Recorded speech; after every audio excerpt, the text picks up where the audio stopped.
Bienvenue au cours VIA-RENA, Vision artificielle et exploitation intelligente des ressources naturelles. L'intelligence artificielle, IA, et plus particulièrement l'apprentissage profond, sont en voie de révolutionner notre monde. Vous n'avez qu'à penser aux assistants vocaux de vos téléphones qui répondent à vos questions à voix haute, aux logiciels de traduction de plus en plus pertinents, ou encore à la victoire emblématique du logiciel AlphaGo qui a vaincu le champion mondial au jeu de Go. Sachez que plusieurs de ces découvertes ont impliqué des chercheurs québécois, dont les plus connus sont Yoshua Benjo de l'Université de Montréal, co-récipiendaire du prix Turing 2018, Joël Pinault de l'Université McGill et de Facebook, Hugo Larochelle de l'Université de Montréal et de Google Brain, et Doina Prikop de l'Université McGill et de DeepMind.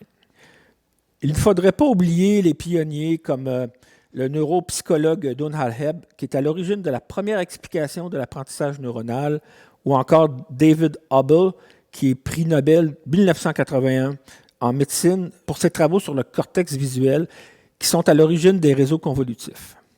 Enfin, plus près de nous, Renato De Mori, qui est un pionnier de la reconnaissance vocale. Ce sont tous des gens de l'Université McGill. La vision artificielle est probablement la principale application pratique de l'apprentissage profond. De plus, la vision artificielle est particulièrement accessible et facile à mettre en œuvre. La vision artificielle, c'est l'art et la science de rendre des ordinateurs capables d'interpréter intelligemment des images.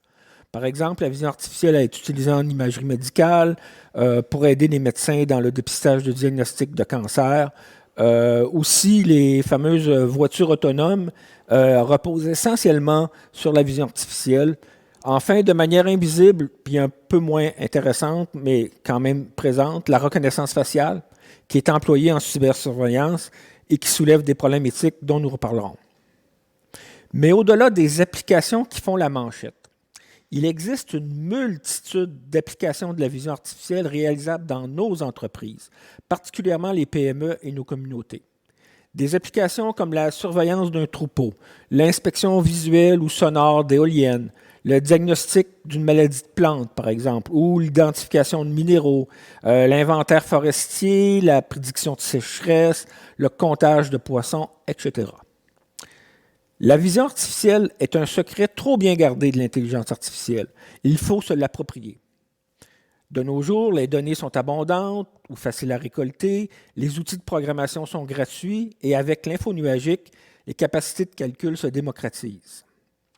Ce cours pratique a pour but de démystifier, de montrer des exemples d'applications, vous initier et vous donner des outils pour vous permettre de démarrer des projets en vision artificielle et ainsi participer activement à cette révolution en marche. Franchissez le pas avec nous et faisons que l'intelligence artificielle soit aussi québécoise que le sirop d'érable.